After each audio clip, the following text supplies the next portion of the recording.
नमस्कार बच्चों। एक दो दिन बाद मिले हैं। अब तो आपकी सर्दियों की छुट्टियां स्टार्ट हो गई है, तो चलिए अपने एक दो वीडियो में इस पेपर को पूरे को निपटा देते हैं। आप इसको देख लेना। और क्वेश्चन अपने 33 कर लिए थे,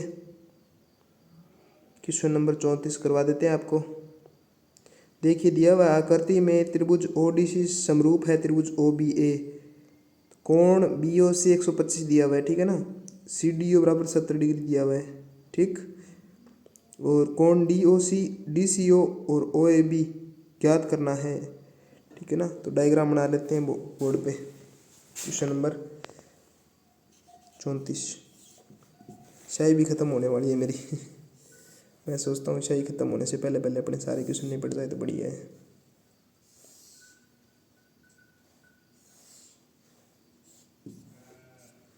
देखो बेटा जी, 125 डिग्री ये दिया हुआ है। ओ, ये A, ये B, ये C, ये D,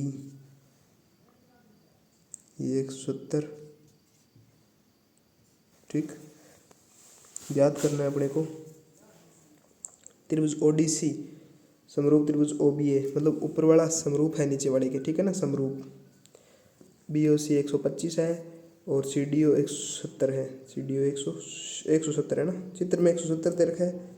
वैसे 170 तो हो ही नहीं सकता, 70 ही हो सकता है, क्योंकि टोटल 110 पूरे 180 होते हैं।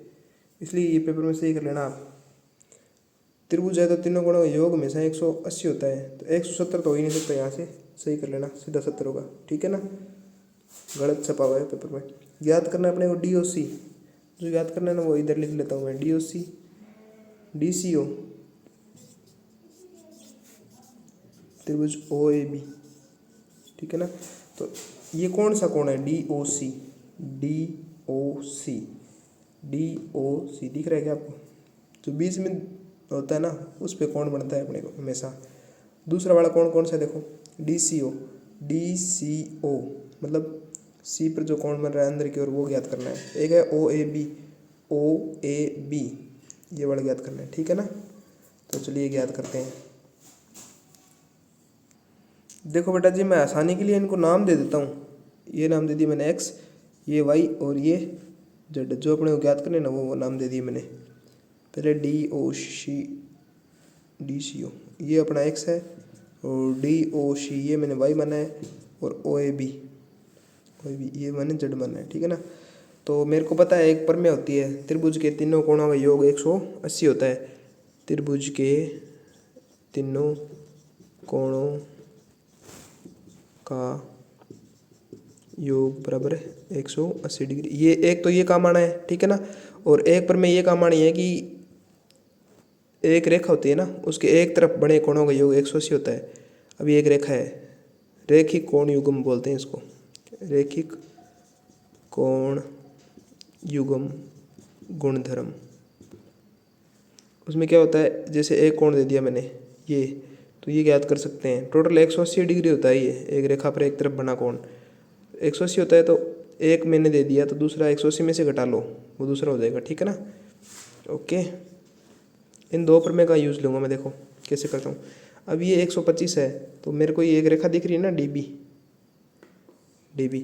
इस DB के एक तरफ बने कोणों का योग 180 होगा। तो 125 प्लस y डिग्री बराबर, मैं कह सकता हूँ ना 180। तो y याद करना है, तो 180, ये 125 इधर जाएगा, घट जाएगा, कितना बचेगा? 55 बचेगा। y का मान आ गया 55 डिग्री, पहला उत्तर आ गया। दूसरा देखो, ये 55 आ गया, ये 70 आ गया। तो ऐसे कर सकता हूँ ना मैं, ODC त्रिभुज में तीनों कोणों का योग, त्रिभुज के तीनों कोणों का जोड़ 180 होता है। तो त्रिभुज ODC में त्रिभुज के तीनों कोणों का जोड़ 180, तो ये 55, ये 70 और ये X, तीनों को जोड़ मैं कह सकता हूँ 180। इन दोनों को जोड़ा मैंने 125 प्लस X बराबर 180 डिग्री। X का मान ज्ञात करना है, तो 180 माइनस 125 डिग्री। घटा दो इनको, 180 में से 25 घटा दिया, तो कितना बचा वापस? 55 डिग्री। X भी 55 आ गया, Y भी 55 आ गया, ठीक है ना। ये भी 55 आ गया। और Z देखो कितना आएगा अपना, अब मेरे को ये बात पता चल गई, ये समरूप है, दोनों समरूप है ना। तो ये देखो 125 में से ये घटा लो, 180 में से घटा लो, क्योंकि ये भी रेखा है, एक रेखा है। तो ये कोण 125 में से 180 घट गया, 180 में से 125 गया तो ये 55 आ गया अंदर वाला, ये 55, ये 55, ये 55, ठीक है ना, 55 आ गया। तो ये 55 और जड याद करना है अपने को, ठीक है ना। तो मैं कह सकता हूँ देखो ये 55 था, ये 55 था। तो अब इसमें एक कॉन्सेप्ट और लगेगा, देखो जो दो समांतर रेखाएं हैं, दो समांतर रेखा हो तो बीच में एक तिरछी रेखा काट रही हो, तो जड वाले कोण बनते हैं ना, वो बराबर होते हैं। ये एक्स है ना, तो जड भी एक्स की बराबर होगा, यानी ये भी 55 होगा। कौन से कोण? एकांतर कोण ये कर्ण, ठीक है ना, एकांतर कोण ये कर्ण, ये दोनों 55 हो गए। तो बच गया जो, ये भी 55 हो गया, 55 हो गया। देखो एक त्रिभुज में दो कोण 55 हो रहे हैं, तो तीसरा कोण अपने आप ही 70 बचेगा, क्योंकि हमारे को पता है कि तीनों कोणों का योग कितना होता है, 180। 55 प्लस 55 प्लस में कुछ मान लो जड ये हो गया, ये डब्लू मान लो, डब्लू बराबर 180, ये 110 हो गए, उधर जाएंगे तो 180 माइनस 110 बराबर 70। वैसे ही पता है कि इसमें उल्टा जड बन रहा है, एकांतर वाला नियम यहाँ पे भी लग जाएगा, ठीक है ना। ये दोनों आमने सामने वाले बराबर हो गए और ये तिरछे बराबर हो गए, ये एक्स जेड और ये 70 और ये डब्लू। समझ आ रहा है मेरी बात? चित्र थोड़ा छोटा बना दिया, बड़ा चित्र बना के देख लेना आप। तो ये दोनों बराबर आने हैं, क्योंकि ये एक रेखा पर एक तरफ बने हुए कोण है, ये एक रेखा पर एक तरफ बने कोण है। 125 बीच वाला है, तो ये दोनों बराबर होने ही है बीच वाले, ठीक है ना। और ये तिरछे बराबर होंगे, ये वाले दोनों जड बन रहा है ना ऐसे, ये वाला बराबर और ये वाला बराबर, ठीक है ना। तो अपना क्वेश्चन हो गया कंप्लीट। क्वेश्चन नंबर अपने 35 पे चलते हैं। 35 में भी डायग्राम दिया हुआ, देखो tan p minus cot r ज्ञात करना है, जबकि पी क्यू का मान 12 है और पी आर का मान 13 है। तो इस डायग्राम को बोर्ड पे बनाते हैं और करते हैं।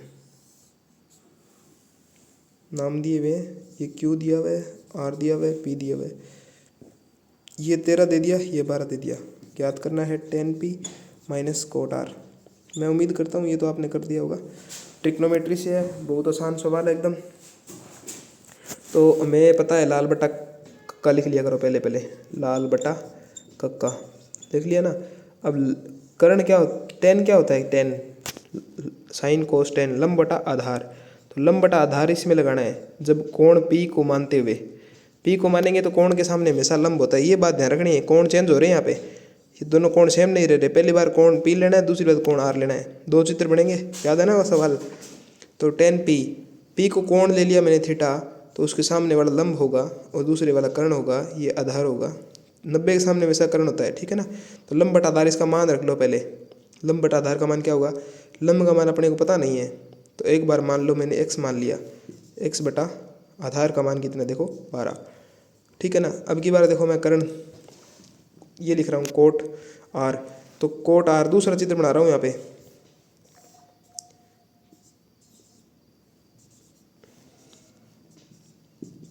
कोट आर, कोट का फॉर्मूला लिखो पहले। कोट क्या होता है, साइन कोस टेन कोट, आधार बटा लंब, आधार बटा लंब।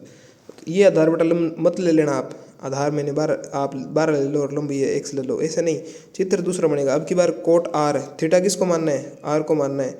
थीटा आर को मानेंगे तो उसका लंब चेंज हो जाएगा, थीटा के सामने लंब होगा, बाकी जो बच गई वो आधार होगी भुजा, और ये कर्ण होनी है। क्यों? क्योंकि 90 के सामने है। तो इसके लिए लिख दो आधार बटा लंब। इसका आधार क्या है, आधार वही x मानना पड़ेगा, नीचे वाला x पता नहीं है, बटा लंब कितना है 12 हो गया। अब ये दोनों देखो सेम वैल्यू है, इसमें से ये जाएगी तो उत्तर आएगा 0, ठीक है ना। अब आपकी जिज्ञासा होगा अगर सवाल में कि सर ये x का मान हम ज्ञात करना चाहते हैं, तो ज्ञात भी कर सकते हो आप, याद है ना पाइथागोरस प्रमेय, पाइथागोरस प्रमेय लगा के ज्ञात कर लो। वो यहाँ पे रख दो, चाहिए रख के अलग अलग लिख दो, उत्तर तो 0 ही आना है, चाहे कुछ भी हो, दोनों सेम चीज़ होंगी, यहाँ पे सेम चीज़ होंगी तो कट जाएंगे। आधार स्क्वायर प्लस लंब स्क्वायर बराबर में कर्ण की स्क्वायर होती है। आधार की स्क्वायर देखो कितनी है 12 की स्क्वायर, प्लस लंब की स्क्वायर मान ली x है, x की स्क्वायर बराबर 13 की स्क्वायर, ये 169 हो गया, ठीक है। 12 की स्क्वायर 144 हो गया, ये 100 स्क्वायर हो गया। 100 स्क्वायर का मान क्या आ गया 169 माइनस 144, कितना बचेगा देखो 5 25, x का मान आ गया √25, यानी +-5, माइनस वाला लेंगे नहीं, x का मान 5, तो x का मान आता ना, अगर आपने निकालते तो वो होता 5/12, और यहाँ पे भी x 5/12, उत्तर कितना आता 0। दोनों तरीक़ों से सही है, ठीक है ना। x का मान ज्ञात करो चाहे ना करो, पर ये बात इंपॉर्टेंट है कि थीटा चेंज हो रहा है देखो, ठीक है। तो नेक्स्ट क्वेश्चन नेक्स्ट वीडियो में करते हैं।